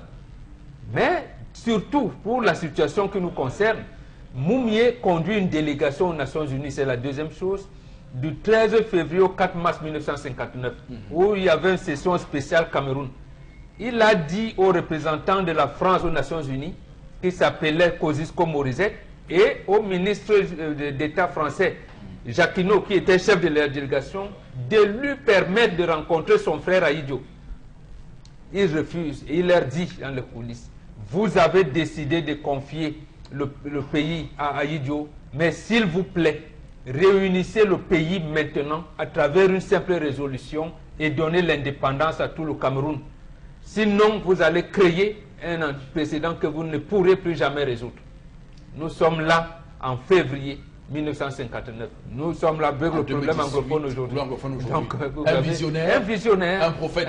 Absolument. Oh oui. Et permettez, et il va, quand on interdit l'UPC en 57, il est invité au Caire par le président Gamel Nasser. Et toutes les réunions que les Nasser faisaient, que ce soit dans la fraternité Afrique-Asie et tout, les réunions de non-alignés, c'était présidé par Moumié. Alors qu'il n'était pas chef président. d'État. Voilà, son parti est même interdit. Mais Nasser, puissant président de l'Égypte, Tito, président de la Yougoslavie, Sékou Touré et les bien d'autres. Mais c'est Moumié qui présidait les réunions. Mais l'autre chose qui peut également interpeller les UPC aujourd'hui, parce que j'entends ce débat, qui est le patron de l'UPC? Le patron de l'UPC, c'est le président, ce n'est pas le secrétaire général. Donc si vous lisez les rapports de Nyobe faisait les rapports d'activité. Et Moumié, le patron, il faisait les rapports politiques. Et donc quand vous dites, oui, c'est le secrétaire général, c'est le président, et il vous engage dans des batailles inutiles. Qui ne servent à Surtout rien. que Moumié et étaient tout à fait en parfait accord. Ah, Lorsque vous nous parfait. racontez ce qui se passait, leur rapport. Absolument. Oui. Ils se sont engagés. Regardez ce qui se passe. Ils sont obligés de piétiner leur propre texte en 52. Parce qu'ils étaient quatre. Moumié, Kingé, Wandje et Moumié divise son salaire en deux. Ça, les gens ne le disent pas. C'est le salaire. Parce que qui était dans des services administratifs et financiers, Moumié gagnait un peu plus que lui. On dit donc que doit s'occuper entièrement du parti. Et par rapport à ça, il est mis en disponibilité comme fonctionnaire. Et c'est le salaire de Moumié qui est divisé en deux. Et les deux familles vivent avec le même salaire, avec le salaire de Moumié. Oui. Quand on l'affecte à Maroua, reste avec l'épouse de Moumié et son cousin. Vous voyez, ces choses.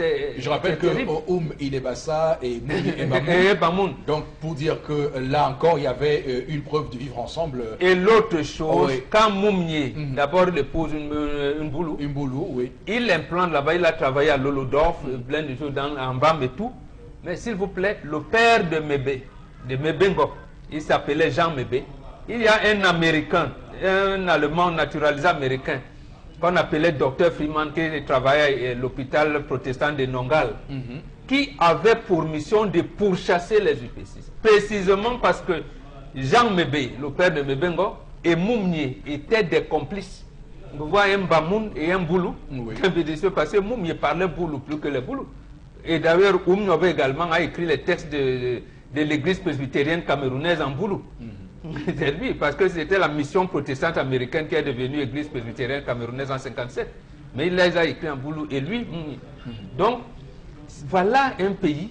Ils ont combattu le tribalisme. Et donc aujourd'hui, oui. Maintenant, un mot sur sa mort. Je rappelle qu'il meurt le 3 novembre 60, quelques mois seulement après l'indépendance du Cameroun. Oui, mais on l'a assassiné exprès sur les ordres du premier ministre français de l'époque, Michel Debré, qui a commis un agent secret, Béchel, qui s'est passé comme journaliste pour venir lui proposer une interview au Caire. Oui. Et comme Moumnier avait prévu un voyage pour Genève, ils se sont donc donné rendez-vous à Genève. Il empoisonne le 15 octobre à Genève parce qu'on simule un coup de téléphone au standard de l'hôtel. Quand Moumnier se lève pour aller répondre à ce coup de fil, il n'y a jamais eu de correspondant au bout de fil. Quand il rentre, il veut vider son vin. Il dit, ce vin a une odeur, une saveur bizarre. Oh oui. Il repose et les mots de vente commencent là. Il ne dira plus rien. Donc le thallium était tellement puissant qu'il n'a plus pu parler jusqu'à sa mort 2 semaines plus tard. Et quelques temps après, Wandje avait commis Maître Jacques Vergès pour les enquêtes. Mais malgré tous les éléments rassemblés par Maître Jacques Vergès, le tribunal, tous les tribunaux français ont prononcé un non-lieu pour M. Béchel. D'accord, d'accord. Alors, Chalamel, sur la reconnaissance qu'on devrait avoir de Roland Moumié, je rappelle qu'il y a un lycée Roland Moumié à Conakry en Guinée, mais est-ce que vous avez le sentiment qu'il est suffisamment reconnu au Cameroun? Monsieur Eric Fopoussi, je n'ai vraiment pas envie de me pencher sur cet élément de question et même parler de Félix Roland Moumié. Pourquoi? Parce que ça ne servira à rien. Ça ne servira à rien. Pour la postérité. Non, ça ne servira à rien. Vous gâtez votre salive pour rien. Même ne serait-ce qu'au cours préparatoire, on n'enchaîne pas. On a même le nom, ne serait-ce que le nom. Voilà les artistes musiciens, tous entrent en studio, composent. Qui se souvient qu'il a existé ce type de héros, Oumniobé, qu'il a existé Félix Roland Moumié, Ernest Wandje, qui se souvient d'eux? Monsieur Rifopoussi, je vous assure que c'est toute une mémoire effacée complètement. Et je te coupe pas ça la main. Il est mort à 35 ans. Voilà. À 35 ans, et on estime, avec ce qu'il a fait, son œuvre, on pense que c'était un vieillard, alors que c'était un géant. On a donné un petit carrefour, un petit monument à Oumniobé. Toute une communauté s'est levée pour pouvoir créer un scandale qui n'avait pas de place. Pourtant, un peu partout, on reconnaît ces différences. Donc, ça ne vaut pas la peine de se réfléchir. D'accord. Moi, je dis, ce que j'inviterais plutôt les historiens à faire, c'est à sortir des articles qu'on vendra à 100 francs. Sortir des articles qu'on vendra à 100 francs dans les établissements scolaires, qu'on vendra à 50 francs dans les bus, qu'on vendra même à 25 francs. Les petites monographies. Pour permettre de connaître, c'est tout ce qu'on peut faire. Mais pour le moment, le gouvernement a montré déjà ses limites et je crois que chacun sait pourquoi. Dites-moi que pour pouvoir aller voir là où j'ai désormais Oumniobé, vous pénétrez toute une forêt, il n'y a même pas de route qui soit allée. Et qu'on l'a élevé au rang de héros, de martyr national sans toutefois enlever son corps de ce bloc de béton. Mais vous parlez de quoi? Chalabel, c'est pas bon. On dit héros national, c'est faux, puisque le 16 décembre 91, c'est plus des grandes figures. Je suis d'accord avec vous. Je le dis juste pour la on l'a élevé, mais son corps est toujours dans un bloc de béton abandonné. Il faut aller l'ouvrir. Il faut que les Camerounais voient. Et que ça les plaise ou non, tôt ou tard, on va ouvrir ça. Et on verra. Au moins qu'on panthéonise comme on le fait ailleurs. Oui, tendance. Mais il est mort jeune, 35 ans. Voilà. Donc ça veut dire 35 ans. Donc ça veut dire que s'il vivait, il devait faire trop, il devait faire trop dans ce pays. Absolument. Hey, la mort est imbécile. Qu'est-ce que la mort? C'est lui qui a supplié les Nations Unies en leur disant une seule résolution, là vous réunifiez le Cameroun, vous donnez l'indépendance au pays tout entier, ils ont refusé. Peut-être que s'ils disaient que nous ne sommes même plus à ce niveau, Eric, c'est Voilà, que si nous donc, voulons. Et ça m'énerve encore parce que je n'étais pas encore né. Non, il y a des génies comme pourquoi ça. Dieu m'a Hein. même pas créé.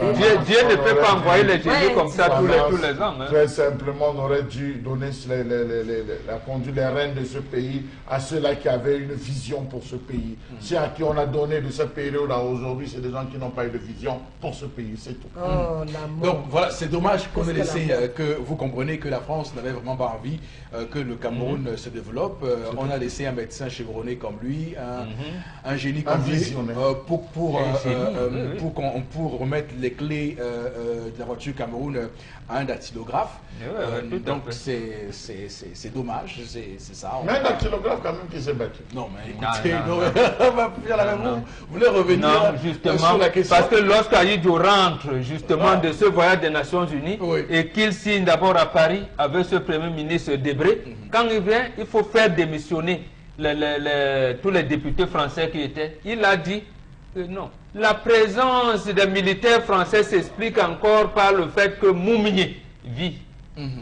Voilà. Donc, en fait, quand il vient le dire, au lieu de dire que non, je veux plus l'indépendance, il faudrait que les fils et filles de ce pays reviennent. Il dit, mais tant que Moumnier vivra, il y aura toujours des militaires français au Cameroun. Attendez. Voilà, c'est pour qu'on situe bien le contexte et qu'on comprenne ce qui se jouait à cette époque-là. Et chance qu'on a sur ce plateau européen pour nous restituer voilà, le contexte de l'époque. Il y en avait qui ne souhaitaient vraiment pas que ce pays soit indépendant. Et c'est à eux qu'on a confié les rênes du pays. D'ailleurs, ça se perpétue. Et donc, des génies comme Félix Roland Moumié, vous imaginez être médecin à cette époque-là? À 25 non, mais ans. attention. Il fallait Bien fréquenter comprendre, jusqu'à- Non, il fallait même pas seulement, il fallait être un génie. aller à Il fallait être un l'école génie, jusqu'à- oui. Je vous dis qu'à l'époque, avoir juste le CEP, c'était c'est pas comme aujourd'hui, le CEP, on l'arrache comme c'était un espoir. Mais son premier poste à l'Olodov, quand il vient, il trouve les médecins américains qui sont là, Moumnier, pour faire la chirurgie, les médecins américains sont restés ébahis. Ils l'observaient comme s'ils étaient au théâtre. Voilà. C'est eux même qui ont témoigné. Et donc, imaginez un médecin à 25 ans à Voilà. cette époque-là, où nos parents allaient souvent à l'école. Voilà. Après avoir mis la main comme ça, imaginez. l'oreille. Ça veut dire que c'était vraiment C'était un génie. qui a réussi donc très facilement à passer les classes sans aucun problème. Voilà. C'est les mauvaises personnes mettent très long sur terre par rapport aux bonnes personnes. C'est l'expérience qu'elle connaît là-bas. Tu vois, une maman, mamie sourit, elle est là depuis, elle ne meurt pas. Je ne sais pas la mort. Je ne sais pas la mort que toi, mamie. Mais mamie sourit dans les quartiers, tu arrives là, tu vois, elle est toujours la maman, le rhumatisme, alors que dans la nuit, elle passe le temps à aller manger les enfants des gens. C'est les mamans là qui mettent long sur terre. Oui. Un génie comme ça. Un génie comme ça qui pouvait Il meurt à venir nous sauver 35 ans. la vie. On nous l'arrache Qui comme pouvait former plusieurs Camerounais. Ça me fait... Ouais, vraiment, comment ça me fait un moment. Donc, pour résumer, Mbouamasso est en train de faire le deuil. Et voilà. ça m'a fait comment? Non, et ça m'a chez Mbouamasso. voilà. Je serai même là-bas. Alors, pour résumer, hein, il faut dire que Félix Roland Moumié espérait que le Cameroun se réunifie avant qu'on ait à l'indépendance. Vraiment. Et il avait prévu que si l'un des Cameroun allait à l'indépendance avant la réunification, on aura des crises à n'en plus finir. Et c'est ce qui s'est passé. Et la crise anglophone, on l'a aujourd'hui. Donc, pour dire que c'était un visionnaire, c'était un prophète à la limite. Et on voit très bien que l'option prise par l'ONU à l'époque, c'était de nous diviser encore plus, comme on le voit aujourd'hui. J'appelle souvent les pompiers pyromanes. Ils font semblant après de venir donc éteindre le feu. Madame, Monsieur, on va dire merci à Karine Sontia pour cette revue des réseaux sociaux et basculer à l'interpellation de ce matin. On prend d'abord l'élément de Cédric qui revient pour les commentaires sur le plateau. Les idées nouvelles pour le développement de notre pays, je pense déjà que le Cameroun a beaucoup à apprendre. Il y a beaucoup de problèmes au niveau du Cameroun et l'un des problèmes majeurs déjà au niveau, je vais prendre le secteur au niveau des entreprises. On voit encore des gens aujourd'hui qui sont recrutés aujourd'hui pas parce qu'ils ont ce mérite-là, mais justement parce qu'ils savent ou alors ils portent le nom de tel ou de tel. Donc en gros il y a un tribalisme, un problème de tribalisme encore au niveau des entreprises. Et je pense que de nos jours, pour que ce problème cesse véritablement, nous devons primer le mérite au détriment du relationnel ou au détriment des régions. Parce que je me prénomme peut-être tel, je dois avoir accès à cette société-là. Donc, pour moi, je pense que aujourd'hui, pour que le Cameroun vraiment puisse avancer, nous devons mettre l'accent vraiment sur le mérite. Mettons des gens qui sont efficaces à tel ou à tel domaine. The ring man to the ring place. Comme le disait un auteur. Si nous voulons vraiment voir le pays, ou alors le Cameroun, notre beau pays évoluer. Voilà, c'est un vibrant hommage ici encore à Félix Roland Moumié qui est, de par sa vie, on va le dire, l'exemple type de ce que demande le compatriote Bengan. On va aller un escalier en commençant par le haut. Oui. Si le peuple camerounais a mettre un chef d'État qui répond aux orientations de notre compatriote que je partage d'ailleurs, le problème du tribalisme sont les conséquences de la mauvaise gestion et ces problèmes seront résolus de manière, j'allais dire, mécanique. Voilà. Donc si un Camerounais aujourd'hui de la carrure de Moumié qui prend la tête de l'État, des autres problèmes seront résolus. Absolument. Voilà, madame, monsieur, merci infiniment à vous de nous retrouver sur Equinox Télévision. Tout de suite et maintenant, on va retrouver au plateau B la grande promotion au magasin 1001 tapis avec le concept Salaka de Constilamine, le plus sénégalais des Camerounais. Bonjour. Oui, bonjour Eric, bonjour à tous les téléspectateurs. Je l'ai annoncé hier, 31 octobre 2018. Je respecte à ma parole et ce matin, nous commençons le mois de novembre dans la beauté, et dans la joie et surtout dans la grande promotion avec bien sûr ce nouvel arrivage. Ayant déstocké, ayant bien sûr, c'est-à-dire ayant conclu les ventes pour le mois d'octobre, au début du mois d'octobre, le concept Salaka revient en cette belle journée du mois de novembre pour permettre à ceux-là qui n'ont pas pu acheter pendant le mois de septembre, pendant le mois d'octobre, les articles du magasin 1001 tapis, de les avoir pendant quelques semaines à des prix vraiment dérisoires. Alors je rappelle que c'est l'occasion plus que jamais de profiter, de préparer les fêtes de fin d'année dans de très bonnes conditions, d'avoir de la nouveauté et surtout de la qualité. Une qualité qui est annoncée d'une garantie. Parce qu'au concept Salaka, on ne dépend pas, mais on remplace. Nous allons tout de suite rappeler déjà la situation de notre magasin. Nous sommes en plein cœur du Cameroun. C'est dans la ville de Douala, au quartier Aqua, à l'entrée de la rue Mermoz, en face du Palais d'Ika. Nous sommes ouverts de lundi à samedi. Nous livrons à domicile. Nous livrons dans tout le Cameroun et dans certains pays africains à travers les numéros de téléphone qui s'afficheront au bas de l'écran tout au long de ma communication. Nous allons commencer la vente de ce matin par les tapis. Ah ben oui, hein, les tapis sont de retour. Vous les avez à 19 000 francs. Vous allez constater que malgré le nouvel arrivage, les prix n'ont pas changé. Nous ne changeons pas les prix au magasin 1001 tapis. Nous le maintenons toujours et toujours. Un tapis à 19 000 francs. Un tapis neuf dans le carton avec garantie. Oui, nous donnons la garantie même jusqu'au tapis. C'est les tapis neufs dans l'emballage. Vous les avez à 19 000 francs du côté bien sûr du magasin 1001 tapis. Nous allons tout de suite poursuivre la vente avec ce magnifique robot mixeur 2 balles. Ah ben oui, il vous permet de faire des jus de fruits, il vous permet d'écraser les condiments secs, il vous permet également, bien entendu, chers téléspectateurs, d'avoir tout ce qu'il y a comme appareil de qualité supérieure à la maison. Ah ben oui, vous l'avez donc à 12 000 francs seulement. Je rappelle qu'il est neuf dans le carton avec garantie. Le bol à eau a 4 lames et le bol à sec a 2 lames. Un ordinateur complet. Vous aviez été nombreux à demander l'arrivage. Oui, c'est de retour. Les ordinateurs complets Pentium 4, vous les avez à 35 000. C'est un ordinateur. Il a le clavier, il a tout à 35 000 francs. Le laptop Core d'Audio, c'est un laptop de qualité supérieure. Il a une très bonne présentation physique. Il a 80 Go de disque dur, 2 Go de RAM, 1.8 de processeur, lecteur et graveur DVD. Je rappelle que ça a le Wi-Fi à 65 000 francs. Vous ne retrouverez cela nulle part ailleurs et nous vendons avec garantie. Un autre robot mixeur pour présenter la diversité des robots mixeurs chez nous. C'est un robot mixeur très très costaud. Déjà costaud à travers ces lames qui sont 6 lames pour le bol. Lame pour le bol à sec. Vous le retrouverez ailleurs à plus de 5000. Mais au magasin 1001 tapis, étant le représentant de cette marque au Cameroun, vous l'avez à 20 000 francs. Ce magnifique grand robot mixeur 2 balles, vous l'avez à 20 000 avec garantie. Oui, les rallonges, et rien que les rallonges, et encore les rallonges. C'est de retour pour ceux qui n'ont pas pu acheter les rallonges le mois passé. Il y a encore des rallonges pour ce mois à 7 000 francs seulement. Ce sont des rallonges d'origine, avec 8 sorties, avec une sortie qui peut prendre la clé USB. Pour 7 000 francs, cette grande rallonge de qualité supérieure pour éviter les incendies, éviter les rallonges qui se font dans la maison, optez pour la qualité. Commandez dès à présent votre rallonge multifonction à 7 000 au magasin 1001 tapis. De retour avec le Core i5. Oui, les téléspectateurs le savent déjà, je vous le rappelle. C'est un Core i5 de qualité supérieure.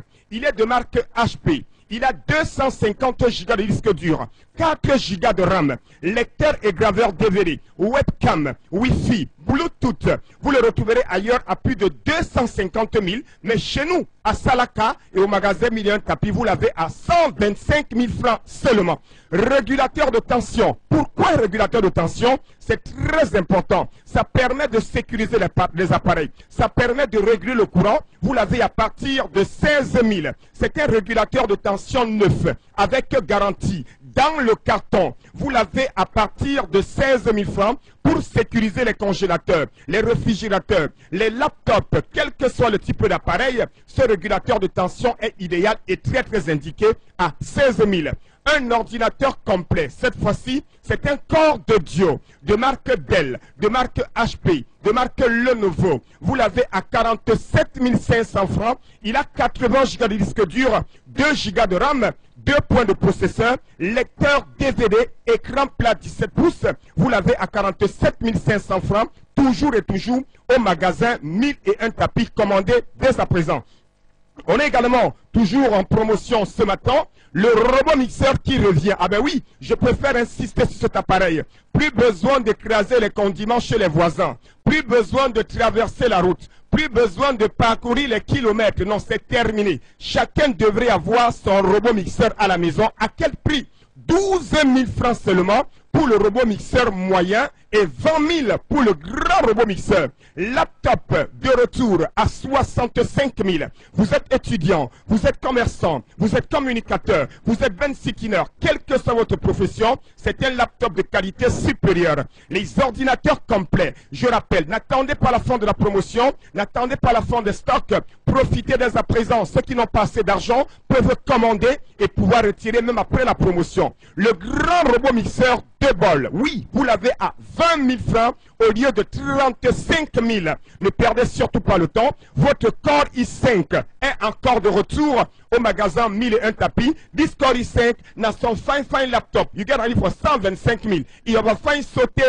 Regardez ce qui s'affiche à l'instant à l'écran. Ce sont les lustres de décoration. Chers téléspectateurs, n'hésitez surtout pas. Vous les avez à partir de 25 000 au magasin 1001 tapis. Alors je rappelle à tous nos clients, on peut commander les à présent et être livré. Ne perdez surtout pas le temps. Les numéros de téléphone sont là. Mototem, mototem, mototem, mototem, mototem, mototem. Yes, no, yes, no, yes, no, yes, no, yes, no, yes, no. Come for magasin 1001 tapis. You get fine kako. You get robot mixer. You get laptop. You get réfrigérateur. You get plenty kako. You get woofer. You get plenty kako from 1001 tapis. Just call yes, no, yes, no. And come for day. You go get fine kako.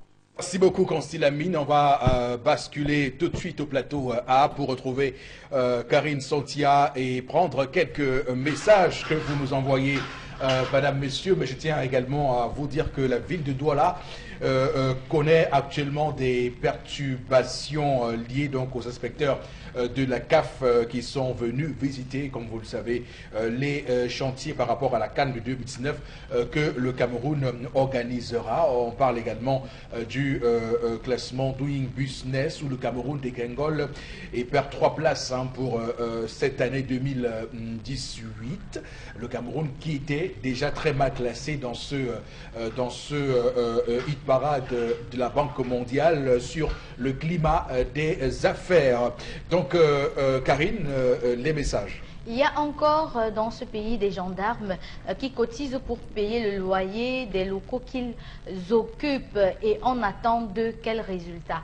Ghislain de Douala qui nous envoie ce message. C'est vrai. C'est vrai. C'était, je pense, c'était à Garoua ou c'était à... Non, dans la Damawa. Même ici à Douala. Même ici à Douala. Même ici. Oui. Oui. Par rapport à l'histoire du jour de tendance ce matin, ce que cette femme raconte n'a pas de sens. Si elle tenait tant à ses enfants, elle ne devrait pas quitter la maison, d'où l'impossibilité de vente de cette dernière. C'est Gabin de Bafoussam qui écrit ce message. Un autre message, cette femme ne devait pas partir de la maison, elle devait rester chez elle. C'est son départ qui a permis à son mari d'aller chercher une seconde épouse. Elle allait rester sans homme, mamie. Elle le poteau, Un téléspectateur qui s'interroge ce matin sur est-ce que cette affaire va finir un jour, question de la crise anglophone. Voilà. Pour le problème, selon moi, la femme n'aurait pas dû quitter son foyer et pour le mari, vendre la maison était un acte de trop. Là, c'est me tuer. C'est comme si tu peux être là, tu enlèves mon totem. Tu dis que bah, là, toi en journée. Oui, qu'est-ce que les gens vont dire à Bafoussa? Oui, mais absolument. Si tu n'es pas une femme sérieuse. Qu'est-ce que mes soeurs vont... Qu'est-ce que ma mère va dire? Qu'est-ce que mon père va dire? Ce monsieur a tort. Oui. La femme était fâchée, raison pour laquelle elle s'est rendue chez ses parents, sachant que son mari ira demander pardon. L'homme, là, ne l'aimait plus. Il est méchant, c'est tout. Edwige qui nous envoie ce message. Edwige, si ces choses vous arrivent, je ne souhaite pas, vous ne rentrez pas chez vous. Vous rentrez dans la famille de votre mari. C'est auprès de ta vous attendez le mari dans la maison et vous allez vous plaindre auprès de son père. Si son père ne vit plus, il y a un responsable de la famille auprès de qui on se plaint. Très bien. Est-ce qu'on va bien me recevoir là-bas? J'ai 4 enfants en plus. Plaindre ou pas, c'est cette famille que vous avez épousée. Excusez-moi de vous dire que cet homme est irresponsable. L'ère d'aujourd'hui n'est égale à hier. Merci, courage. Notre message, voilà, non, ça c'est plutôt des salutations. Alors, la fin justifie les moyens, comme Machiavel, comme le dit Machiavel. Nous sommes tous d'accord avec le changement, mais pas avec la rébellion. C'est Ayatou qui nous écrit ce message. Alors, une femme m'a fait comprendre que lorsqu'elle est fâchée, elle finit d'agir avant de penser aux conséquences. L'homme a fait ce qu'on appelle le lavage de cerveau. C'est Roby de Damas à Yaoundé qui nous écrit ce message. Okay. C'est tout simplement action de femme, réaction. Donc. Voilà, merci beaucoup à tous et à chacun. Merci à nos équipes techniques en plateau. Madame, messieurs, nous vous donnons rendez-vous demain lorsqu'il sera 10 h pour un nouveau numéro du 10-12 le Zénith, rediffusé ce soir à minuit, donc temps universel, 1 h heure du Cameroun, et que Dieu bénisse le Cameroun. En termine ainsi.